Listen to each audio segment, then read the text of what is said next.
H.P. Lovecraft's The Hound. Your reader is William Hart.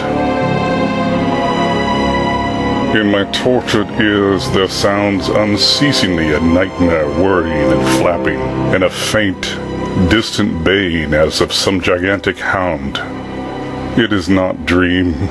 It is not, I fear, even madness, for too much has already happened to give me these merciful doubts. St. John is a mangled corpse. I alone know why, and such is my knowledge that I am about to blow out my brains for fear I shall be mangled in the same way. Down unlit and illimitable corridors of eldritch fantasy sweeps the black, shapeless nemesis that drives me to self-annihilation.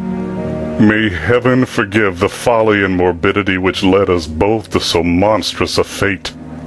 Wearied with the commonplaces of a prosaic world, where even the joys of romance and adventure soon grow stale, St. John and I had followed enthusiastically every aesthetic and intellectual movement which promised respite from our devastating ennui. The enigmas of the symbolists and the ecstasies of the pre-Raphaelites all were ours in their time, but each new mood was drained too soon of its diverting novelty and appeal. Only the somber philosophy of the decadence could hold us, and this we found potent only by increasing gradually the depth and diabolism of our penetrations. Baudelaire and Huysmans were soon exhausted of thrills, till finally there remained for us only the more direct stimuli of unnatural personal experiences and adventures. It was this frightful emotional need which led us eventually to that detestable course which even in my present fear I mention with shame and timidity. That hideous extremity of human outrage, the abhorred practice of grave robbing. I cannot reveal the details of our shocking expeditions, or catalog even partly the worst of the trophies adorning the nameless museum we prepared in the great stone house where we jointly dwelt, alone and servantless. Our museum was a blasphemous, unthinkable place, where with a satanic taste of neurotic virtuosi we had assembled a universe of terror and decay to excite our jaded sensibilities. It was a secret room, far, far underground, where huge winged demons carven of basalt and onyx vomited from wide grinning mouths weird green and orange light, and hidden pneumatic pipes ruffled into kaleidoscopic dances of death the lines of red charnel themes hand in hand woven in voluminous black hangings. Through these pipes came at will the odors our moods most craved, sometimes the scent of pale funeral lilies, sometimes the narcotic incense of imagined eastern shrines of the kingly dead, and sometimes, how I shudder to recall it, the frightful, soul-upheaving stenches of the uncovered grave. Around the walls of this repellent chamber were cases of antique mummies alternating with comely, lifelike bodies perfectly stuffed and cured by the taxidermist art, and with headstones snatched from the oldest churchyards of the world. Niches here and there contained skulls of all shapes, and heads preserved in various stages of dissolution. There one might find the rotting bald pates of famous noblemen, and the fresh and radiantly golden heads of new-buried children. Statues and paintings there were, all of fiendish subjects and some executed by St. John and myself. A locked portfolio, bound in tanned human skin, held certain unknown and unnameable drawings which it was rumored Goya had perpetrated but dared not acknowledge.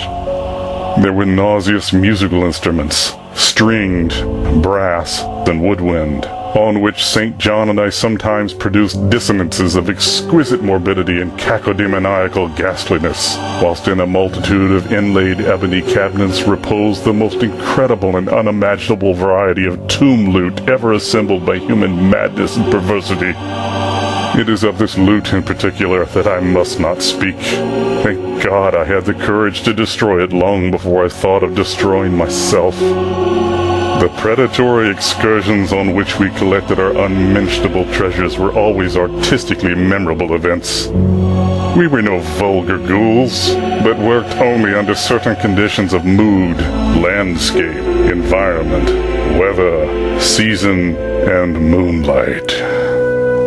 These pastimes were to us the most exquisite form of aesthetic expression, and we gave their details a fastidious technical care. An inappropriate hour, a jarring lighting effect, or a clumsy manipulation of the damp sod would almost totally destroy for us that ecstatic titillation which followed the exhumation of some ominous, grinning secret of the earth. Our quest for novel scenes and piquant conditions was feverish and insatiate. St. John was always the leader, and he it was who led the way at last to that mocking, that accursed spot which brought us our hideous and inevitable doom. By what malign fatality were we lured to that terrible Holland churchyard? I think it was the dark rumor and legendary, the tales of one buried for 5 centuries, who had himself been a ghoul in his time and had stolen a potent fiend from a mighty sepulchre. I can recall the scene in these final moments, the pale autumnal moon over the graves, casting long, horrible shadows, the grotesque trees, drooping sullenly to meet the neglected grass and the crumbling slabs, the vast legions of strangely colossal bats that flew against the moon, the antique ivied church pointing a huge spectral finger at the livid sky, the phosphorescent insects that danced like death fires under the yews in a distant corner, the odors of mold, vegetation, and less explicable things that mingled feebly with the night wind from over far swamps and seas, and worst of all, the faint, deep-toned baying of some gigantic hound which we could neither see nor definitely place. As we heard this suggestion of baying, we shuddered, remembering the tales of the peasantry, for he whom we sought had centuries before been found in this self-same spot, torn and mangled by the claws and teeth of some unspeakable beast. I remembered how we delved in this ghoul's grave with our spades, and how we thrilled at the picture of ourselves. The grave, the pale watching moon, the horrible shadows, the grotesque trees, the titanic bats, the antique church, the dancing death fires, the sickening odors, the gently moaning night wind, and the strange, half-heard, directionless baying, of whose objective existence we could scarcely be sure. Then we struck a substance harder than the damp mold, and beheld a rotting oblong box crusted with mineral deposits from the long, undisturbed ground. It was incredibly tough and thick, but so old that we finally pried it open and feasted our eyes on what it held. Much, amazingly much, was left of the object despite the lapse of 500 years. The skeleton, though crushed in places by the jaws of the thing that had killed it, held together with surprising firmness, and we gloated over the clean white skull and its long, firm teeth and its eyeless sockets that once had glowed with a charnel fever like our own. In the coffin lay an amulet of curious and exotic design, which had apparently been worn around the sleeper's neck. It was the oddly conventionalized figure of a crouching, winged hound, or sphinx with a semi-canine face, and was exquisitely carved in antique oriental fashion from a small piece of green jade. The expression on its features was repellent in the extreme, savoring at once of death, bestiality, and malevolence. Around the base was an inscription in characters which neither St. John nor I could identify, and on the bottom, like a maker's seal, was graven a grotesque and formidable skull.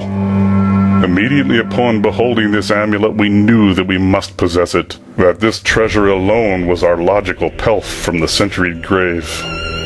Even had its outlines been unfamiliar, we would have desired it, but as we looked more closely, we saw that it was not wholly unfamiliar.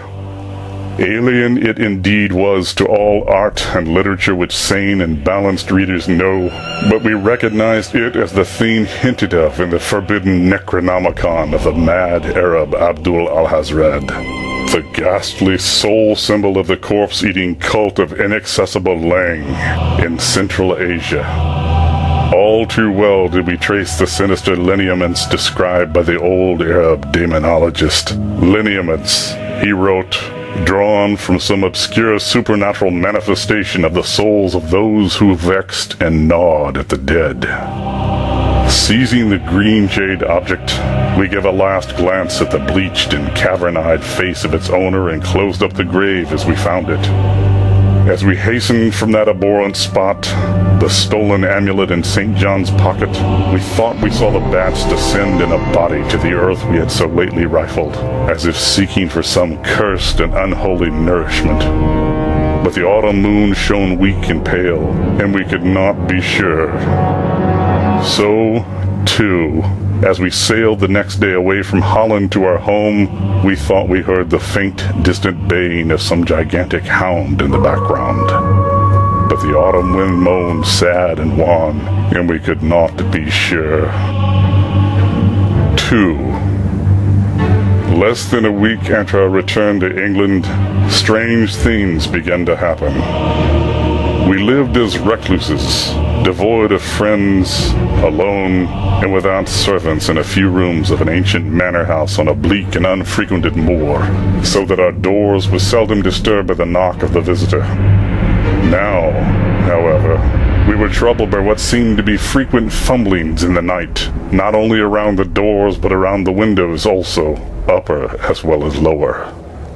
Once we fancied that a large, opaque body darkened the library window when the moon was shining against it, and another time we thought we heard a whirring or flapping sound not far off. On each occasion, investigation revealed nothing, and we began to ascribe the occurrences to imagination alone, that same curiously disturbed imagination which still prolonged in our ears the faint, far baying we thought we had heard in the Holland churchyard.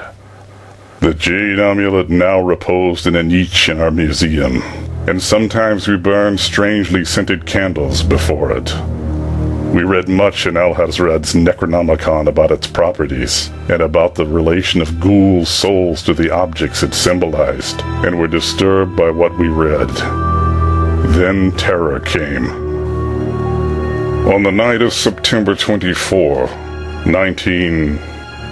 I heard a knock at my chamber door. Fancying it St. John's, I bade the knocker enter, but was answered only by a shrill laugh. There was no one in the corridor. When I aroused St. John from his sleep, he professed entire ignorance of the event, and became as worried as I. It was that night that the faint, distant baying over the moor became to us a certain and dreaded reality. 4 days later, whilst we were both in the hidden museum, there came a low, cautious scratching at the single door which led to the secret library staircase. Our alarm was now divided, for besides our fear of the unknown, we had always entertained a dread that our grisly collection might be discovered. Extinguishing all lights, we proceeded to the door and threw it suddenly open, whereupon we felt an unaccountable rush of air, and heard, as if receding far away, a queer combination of rustling, tittering, and articulate chatter.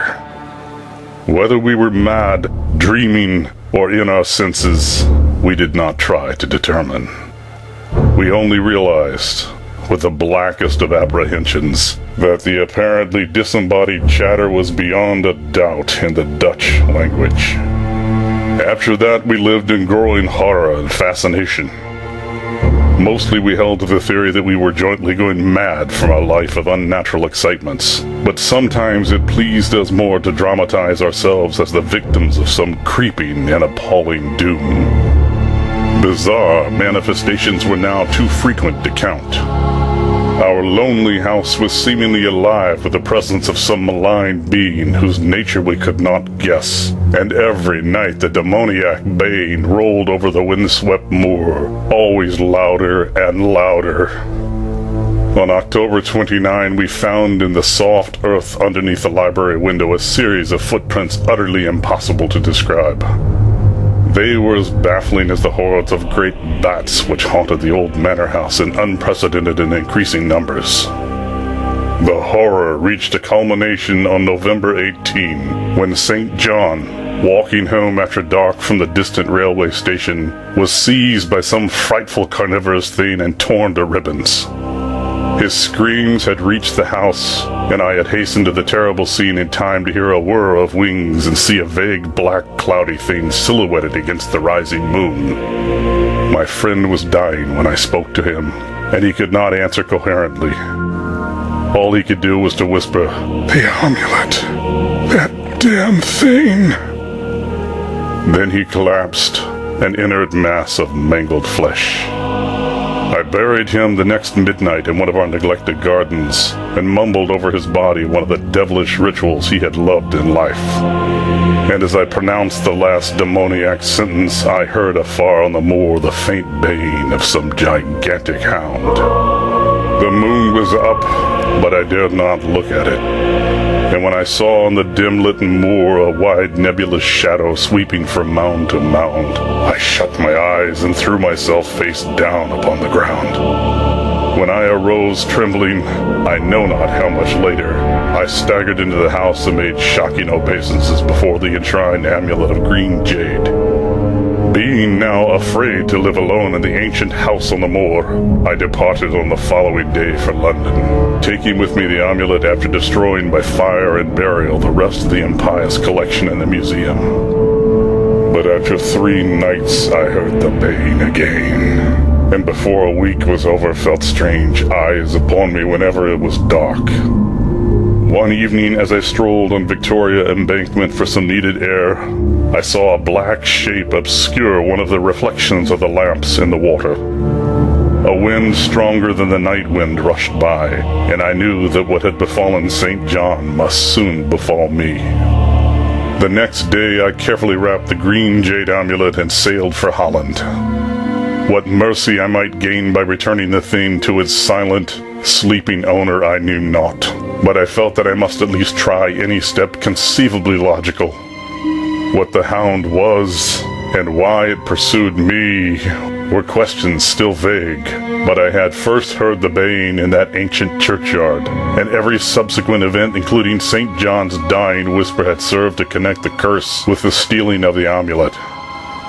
Accordingly, I sank into the nethermost abysses of despair when, at an inn in Rotterdam, I discovered that thieves had despoiled me of this sole means of salvation.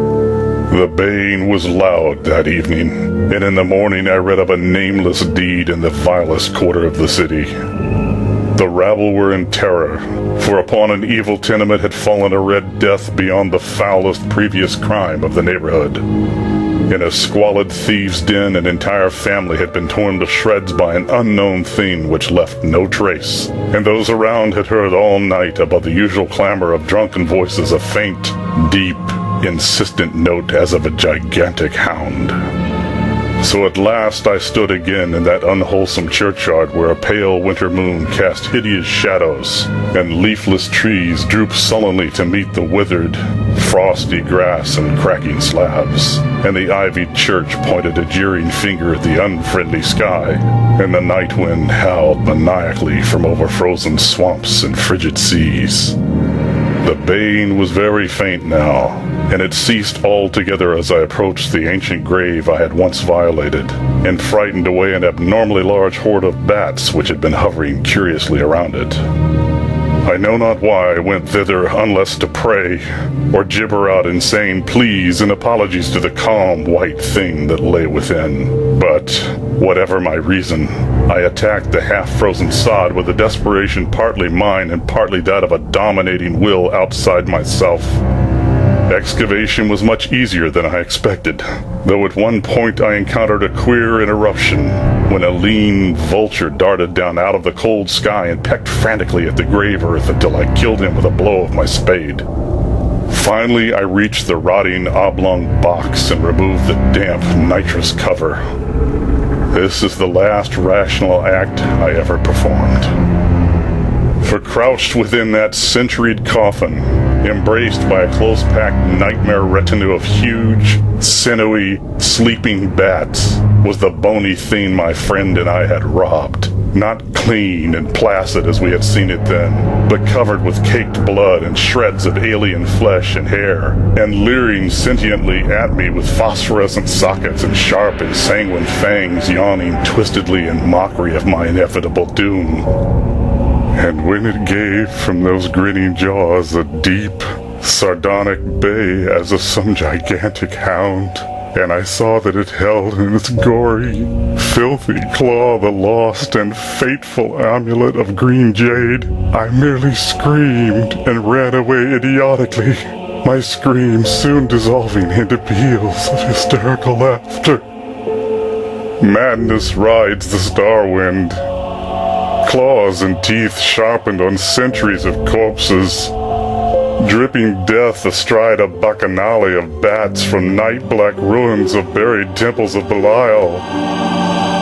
Now, as the baying of that dead, fleshless monstrosity grows louder and louder, and the stealthy whirring and flapping of those accursed web wings circles closer and closer, I shall seek with my revolver the oblivion which is my only refuge from the unnamed and unnameable.